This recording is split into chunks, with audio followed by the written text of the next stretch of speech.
दोस्तों अगर आपने पार्ट 1 वीडियो इसका देख लिए हैं तो पार्ट 2 देखने के लिए आप रेडी हैं। और बिल्कुल जैसे मैं इसमें आपको 63 से ऊपर क्वेश्चन बताने वाला हूं। जैसे कि दोस्तों मैं पार्ट 1 वीडियो अगर आप देखना चाहते हैं तो उसका लिंक आपको डिस्क्रिप्शन मिल जाएगा, देख लीजिएगा। मैं यहाँ पर इस चैप्टर को बिल्कुल से खत्म कर दिया और मेरा दावा है कि आपको इस चैप्टर से एक भी क्वेश्चन अलग नहीं रहेगा। ये आप एग्जाम से आएंगे तो जरूर बोलेंगे हमें। तो दोस्तों यहाँ पे आपका भाई आज बताने वाला है अलैंगिक जनन में कितने जीव भाग लेते हैं। यानी जो है हम लोग 63 नंबर क्वेश्चन से ऊपर देखने वाले हैं और 100 प्लस देखेंगे। यहाँ पे आपको इसका पार्ट 1 वीडियो दिए थे, अगर नहीं देखे हैं तो ऊपर आए लिंक पर जाके क्लिक करके आप देख सकते हैं, या लिंक आपको डिस्क्रिप्शन में मिल जाएगा। इसका पार्ट 1 वीडियो आप जरूर देख लीजिएगा। उसके बाद मैं आपको यहाँ पे 100% चैलेंज करता हूँ कि आपको क्वेश्चन पूछेगा तो इस चैप्टर में बस ये 150 ऑब्जेक्टिव से अलग कुछ भी नहीं रहेगा।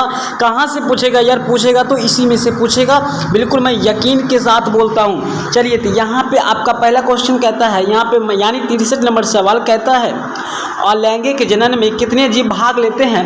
तो याद रखिएगा अलैंगिक जनन में केवल एक जीव भाग लेते हैं। राइट आंसर आपका ऑप्शन नंबर ए होता है। चलिए दोस्तों इसी के साथ में आपका यहाँ पे 64 नंबर सवाल कहता है कि पौधों में अलैंगिक जनन निम्न में से किस विधि द्वारा हो सकता है।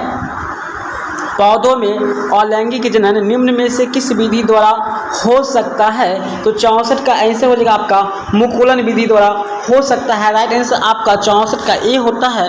इसी के साथ आपका 65 नंबर सवाल है कायिक जनन निम्न में से किस प्रकार होता है। यानी कायिक जनन जो होता है ये किस प्रकार होता है। तो ये तीनों के द्वारा होता है, जड़, स्तंभ और पत्ती, यानी तीनों के द्वारा होता है। 65 का राइट आंसर आपका डी हो जाएगा और ये इंपॉर्टेंट सवाल है। तो चलिए इसी के साथ मैं आपको पार्ट 1 वीडियो भी बता चुके हैं। आपका यहाँ पर 66 नंबर सवाल कहता है आलू में कायिक संचरण किसके द्वारा होता है। आलू में कायिक संचरण किसके द्वारा होता है। 66 का आंसर हो जाएगा आपका बी, स्तंभ के द्वारा होता है, यानी उसकी सतह के द्वारा होता है, तना के सतह के द्वारा। स्तंभ मतलब तना है और इसका ये सतह है, इसके द्वारा होता है।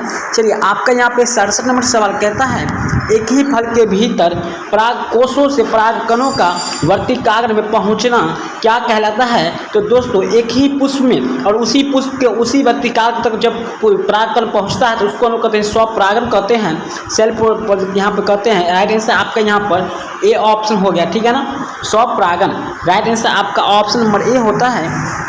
इसी के साथ आपका 68 नंबर सवाल यहाँ पे कहता है अंडाशय से अंडा निकलने की प्रक्रिया को क्या कहते हैं। अंडा से अंडा निकलने की प्रक्रिया को अंडोत्सर्ग कहते हैं। अंडोत्सर्ग यानी सर्ग मतलब बाहर निकलता है। अंडा जब बाहर निकलता है तो उसको अंडोत्सर्ग कहते हैं, और जबकि पुरुष में शुक्राणु बाहर निकलता है तो उसको हम लोग यहाँ पे क्वेश्चन देखने वाले हैं। हम लोग यहाँ पे आपका देख रहे हैं 69 नंबर सवाल है, जिसका मैं आंसर भी आपको दे दिया हूँ। इसका PDF आपको दे दूंगा टेलीग्राम पर। अगर लिंक अगर अभी तक ज्वाइन नहीं किया टेलीग्राम तो आप लोग ज्वाइन करिए, जिसका लिंक आपको डिस्क्रिप्शन में मिल जाएगा। तो यहाँ पे 69 नंबर है मानव मादा में अंडे का निषेचन कहाँ होता है। यानी जो है मादा में अंडे का निषेचन जो होता है फ्लोपियन नालिका यानी ट्यूब में होता है। राइट आंसर आपका ऑप्शन डी होता है। मैं ये पार्ट 1 वीडियो भी ये क्वेश्चन आया था। चलिए 70 नंबर सवाल कहता है मानव नर में शुक्राणु भंडारण किस जनन अंग में होता है। यानी शुक्राणु का जो है भंडारण यानी कहाँ पे एकत्रित होता है। तो राइट आंसर आपका हो जाएगा यहाँ पर एपिडाइमिस में, यानी जो है आपका क्या हो जाएगा अर्ध, यहाँ पे अर्धवृषाणु में हो जाएगा, ठीक है ना, अर्धवृक में। चलिए राइट आंसर आपका ऑप्शन नंबर यहाँ पर सी होता है, एपिडेमिस में। चलिए 71 नंबर सवाल है युग्मक में गुणसूत्रों की संख्या कितनी होती है, यानी सेट कितने होते हैं।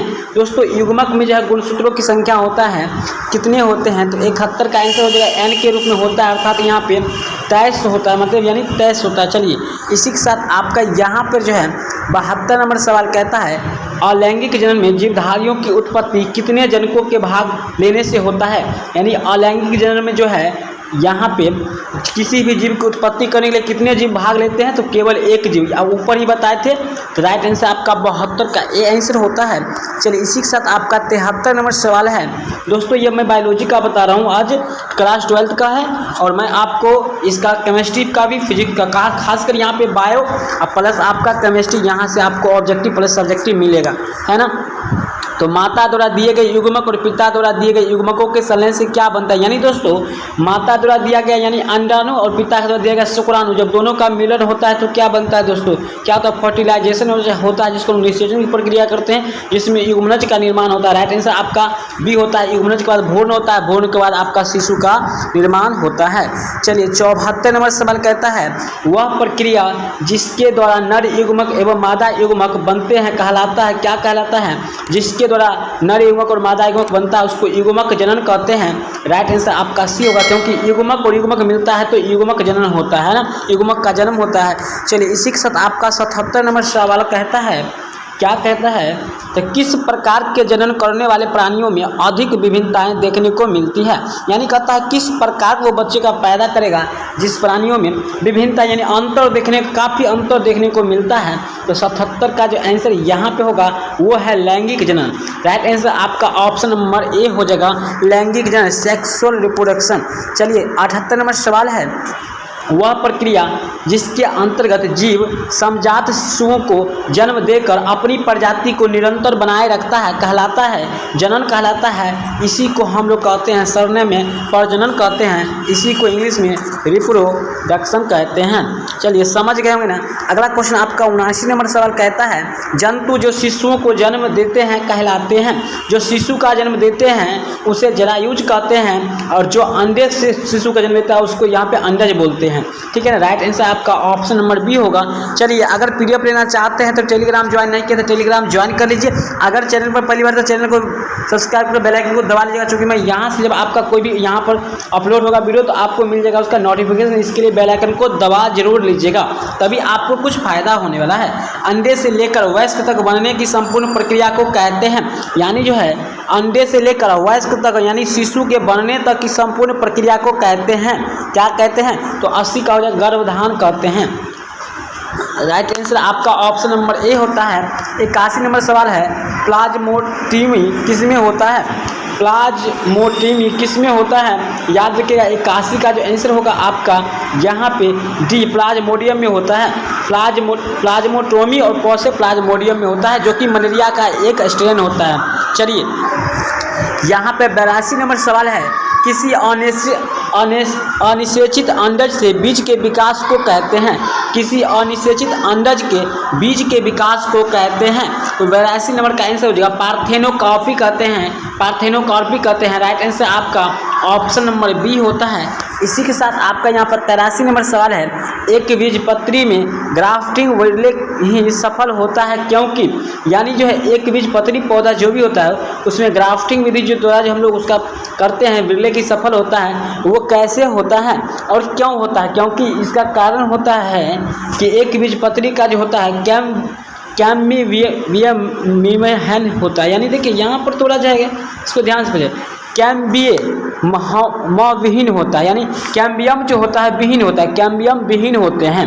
राइट आंसर आपका ऑप्शन नंबर बी होता है। इसी के साथ आपका यहाँ पे 84 नंबर सवाल है एफायरा लार्वा ऑरेलिया में पाया जाता है, इसका निर्माण किस विधि से होता है, तो इसका निर्माण किस विधि से होता है। क्वेश्चन नंबर है यानी 84 है, इसका आंसर हो जाएगा आपको एस्ट्रोवाइलेशन होता है। राइट आंसर आपका डी ऑप्शन होता है। चलिए 85 नंबर सवाल है, यहाँ पे आंसर भी आपको दिख गया होगा, ठीक है ना, यानी मिल गया है। जीरोंटोलॉजी में किसका अध्ययन किया जाता है, देखिए जीरोंटोलॉजी यानी जीरोंटोलॉजी में किसका अध्ययन किया जाता है, तो यहाँ पर एजेंट का किया जाता है। ठीक है, राइट आंसर आपका यहाँ पर सी हो जाता है।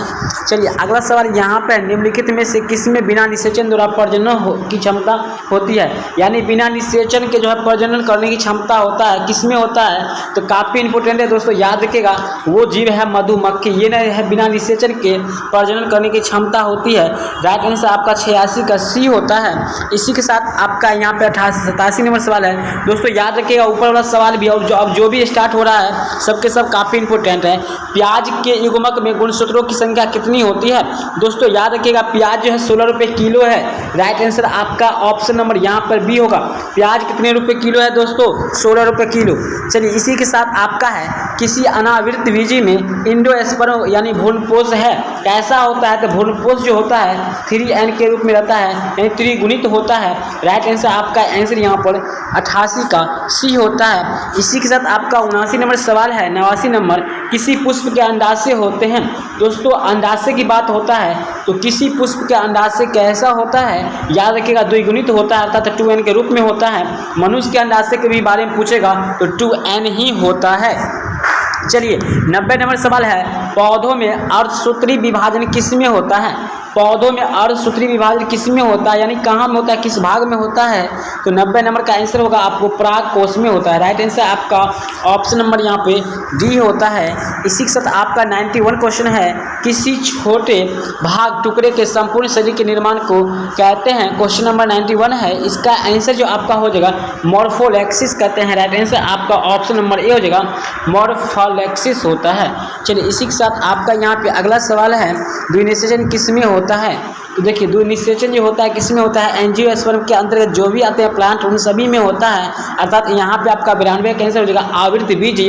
याद रखिएगा इसी को इंग्लिश में एंजियोस्पर्म कहते हैं। तो हो सकता है तो आपके एग्जाम में इस तरह का नाम आ जाएगा, तो याद रखिएगा। चलिए अगला क्वेश्चन यहाँ पे 93 नंबर सवाल है, निम्नलिखित में से किसका परागण जल द्वारा होता है, यानी जो है किसका परागण जल के द्वारा होता है। दोस्तों जल का मतलब याद रखिएगा क्या होता है, तो है तो यहाँ पर यानी जल के द्वारा होता है, यानी पौधे का नाम पूछा गया। चलिए तो पौधे किस में होता है, तो याद रखिएगा जोस्टेरा में होता है और हाइड्रिला में भी होता है। ये इंपॉर्टेंट है, हाइड्रिला पूछा जाता है काफ़ी बार बिहार बोर्ड में, है ना।